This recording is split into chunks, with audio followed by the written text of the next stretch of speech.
नमस्कार दोस्तों, वापस से स्वागत है आप सभी का एक और नई वीडियो में नई जानकारी के साथ। आप जो ये तुलसी का पौधा देख रहे हैं, इसको ना ही हम लोगों ने देख सकते हैं गमले में लगाया है, ना ही किसी भी प्रकार का विशेष देख रेख कर रहे हैं। उसके बावजूद भी दोस्तों देख सकते हैं इनमें बहुत ही अच्छी ताज़ी हरी हरी पत्तियां हैं, इनमें किसी भी प्रकार का रोग नहीं है। तो दोस्तों देखा जाए तो जो तुलसी का गुड़ होता है वो बहुत सारे गुड़ होता है। सबसे ज़्यादा आयुर्वेदिक चीज़ों में तुलसी का ही प्रयोग किया जाता है। ऐसे में बहुत से लोग द्वारा जो तुलसी के गुड़ों के कारण दोस्तों इनको सभी के घरों में लगाया जाता है। तुलसी की पौधे के विषय में बात करें तो जो तुलसी का पौधा होता है वो हमारे वातावरण को शुद्ध रखता है, हमें शुद्ध ऑक्सीजन देने में हमारी बहुत ही ज़्यादा मदद करता है। इसी कारण से सभी के आपके आंगनों में, घरों में देखने को जो तुलसी का पौधा है वो मिल जाएगा।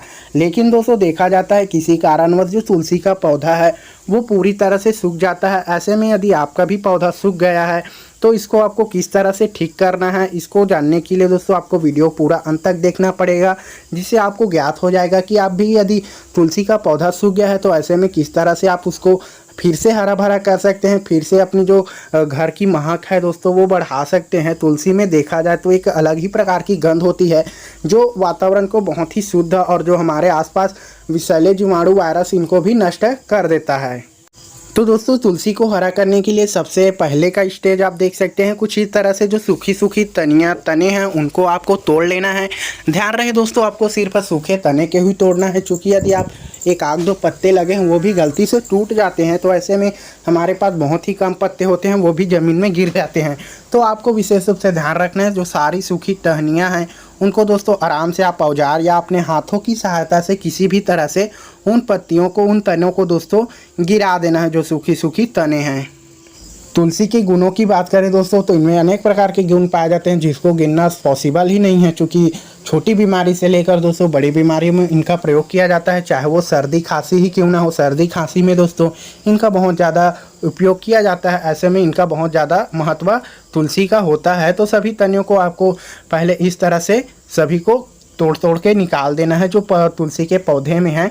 और ये जो ध्यान रहे दोस्तों यदि आपका पौधा सूख रहा है तो आपको विशेष रूप से ध्यान देना है कि पौधा कितना पुराना है। हो सकता है पौधा बहुत ज़्यादा पुराना होने के कारण सूख रहा हो, तो इस बात का भी आपका विशेष रूप से ध्यान रखना होगा। यदि पौधा बहुत पुराना है तो आप उस पौधे को उखाड़ कर कोई नया पौधा लगा सकते हैं और वो जो पौधे उखाड़े को नदी तालाब में ठंडा कर सकते हैं। ऐसे में दोस्तों आपको ध्यान देना है कि पौधा 1 से 1.5 साल ही पुराना हो, क्योंकि ज़्यादा पुराना होने के कारण भी जो पौधे हैं वो सूखते हैं।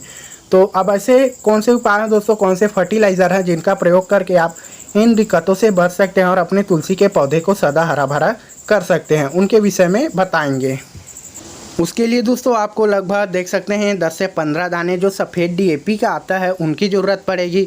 साथ में लगभग 50 से 100 ग्राम जो गोबर की खाद होती है, केचुआ खाद होती है, वो लगेगा।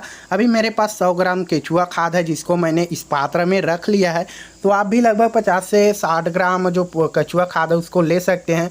लगभग 150 से 200 ml एक पौधे के लिए पानी की आवश्यकता होगी। आपको DAP खाद को पानी में कुछ इस तरह से डाल देना है। साथ में जो केचुआ की खाद लिया है उसको भी दोस्तों इसमें मिक्सअप कर लेना है।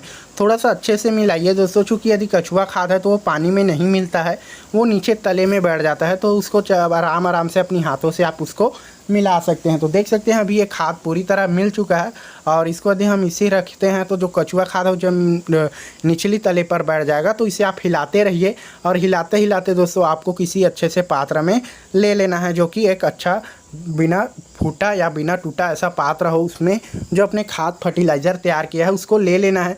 और लगभग 150 से 200 ml है जो पानी है, जो खाद है, जो फर्टिलाइज़र है, उसको आपको पौधे में डाल देना है।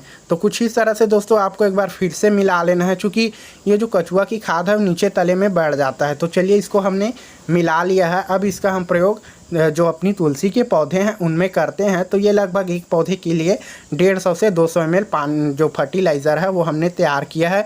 तो उसको दोस्तों कुछ इस तरह से देख सकते हैं हमने अपने तुलसी के पौधे पे डाल दिया है। ना ही किसी भी प्रकार का दोस्तों विशेष देख रेख की ज़रूरत है और ना ही किसी भी प्रकार का अन्य खादों की ज़रूरत होती है तुलसी को, क्योंकि तुलसी देखा जाए तो सभी प्राकृतिक, सभी नेचर में दोस्तों सभी मौसम में अच्छी तरह से ढल जाती है। तो हमने इसका प्रयोग कर दिया है। अब आपका पौधा यदि सूखा हुआ है तो उनमें नई नई पत्तियां दोस्तों उसी सूखे तने से आने शुरू हो जाएंगे, या तो आपका जो मेन तना है दोस्तों उनसे जो नई नई शाखाएँ, नई नई पत्तियाँ हैं उनसे आने शुरू हो जाएंगे। तो जिससे आपका जो तुलसी का पौधा है बहुत ही ज़्यादा अट्रैक्टिव और बहुत ही ज़्यादा खूबसूरत दिखाई देने लगेगी। साथ ही साथ दोस्तों आपका जो वातावरण है वो फिर से शुद्ध हो जाएगा। तो अब दोस्तों जो तुलसी है वो सभी पत्तियां आ चुकी है, ऐसे में आपको देखने को मिलेगा आपका वातावरण शुद्ध हो रहा है। साथ में आप इनका बहुत ज़्यादा मात्रा में भी प्रयोग कर सकते हैं। आप इनका प्रयोग चायों में भी कर सकते हैं जो तुलसी के पौधे हैं। तो ये इस तरह से दोस्तों आप भी अपना जो फर्टिलाइज़र तैयार करके तुलसी के पौधे में डाल सकते हैं। तो ये था एक छोटी सी इन्फॉर्मेशन। ये कैसी लगी आपको हमें कमेंट करके ज़रूर बताएं। साथ में वीडियो अच्छा लगा तो लाइक ज़रूर करिए, चैनल को सब्सक्राइब ज़रूर करिए। मिलते हैं दोस्तों और